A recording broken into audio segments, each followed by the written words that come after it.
Namo Phat, good morning. Thank you for joining me for our daily practice check-in. Listen, listen, listen.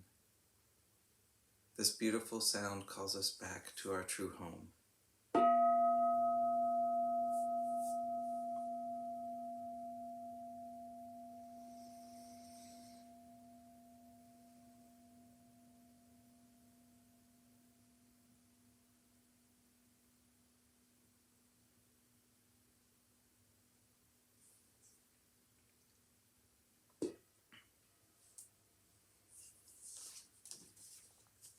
The fifth mindfulness training.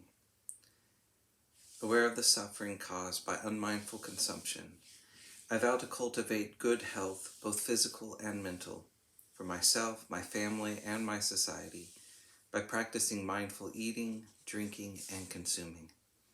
I will ingest only items that preserve peace, well-being, and joy in my body, in my consciousness, and in the collective body and consciousness of my family and society.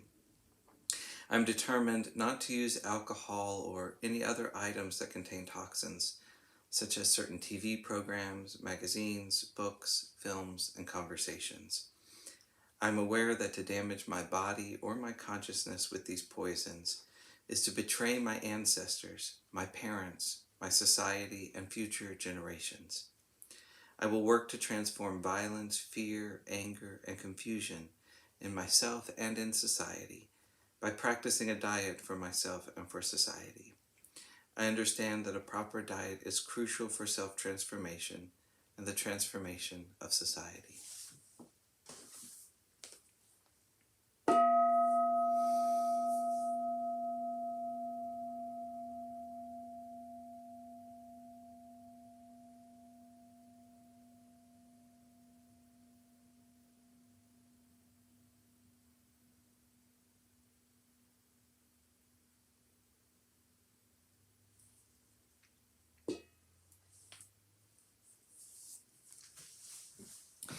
Today we're reading Sweep What's in Front of Your Broom by Lungpor Pasano, and this is from Beginning Our Day by the monastics of Abhayagiri Monastery.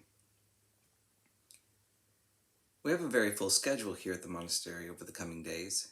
That's how it is. Sometimes there's a lot happening. When this occurs, it's helpful to have a perspective that doesn't make things complicated or difficult. I remember at Wat Nanachat, one of the things visitors were asked to do in the morning while the monks were out on alms round was to sweep the monastery grounds, and it's a fairly large monastery. One morning, while an Anagarika was sweeping, a new guest came out, looked at the grounds, and said, "Are we supposed to sweep all of this?" The Anagarika replied, "No, just what's in front of your broom." It's helpful to keep this sort of perspective. But we can easily stray from that and tell ourselves, oh, there's this to do and that to do. There's this person and then that person. It turns into something that sounds complicated and overwhelming. In the end, though, it's just the person in front of us that we're dealing with, the particular chore or task that needs to be done now, breathing in and breathing out, moment by moment. Here in the monastery, once the morning work period is over and the meal is finished, then there's the afternoon. Take the time in the afternoon for meditation, for reading Dhamma, for some quiet time. No need to think about the things that may need doing in the future. Remember that it's only what's in front of us that needs to be done. As we maintain that perspective, we realize that things do get done. They may not get done as quickly as we wish, or in the way we think they ought to be done, but we can only do what we're doing. It's helpful if we don't lose ourselves in a lot of thinking and complication. That's a big part of personal practice.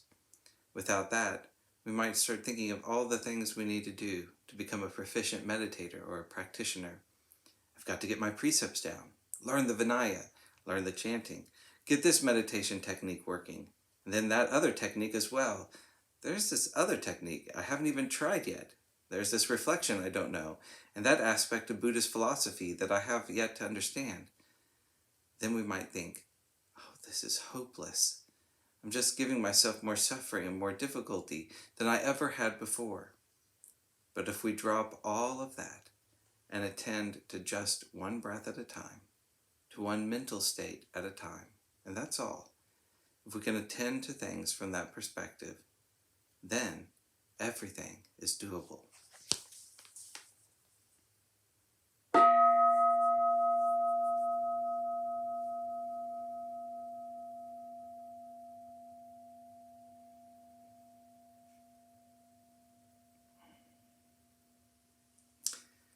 May all beings be well. May all beings be happy. May all beings be peaceful. Sadhu, sadhu, sadhu. Thank you for joining me this morning.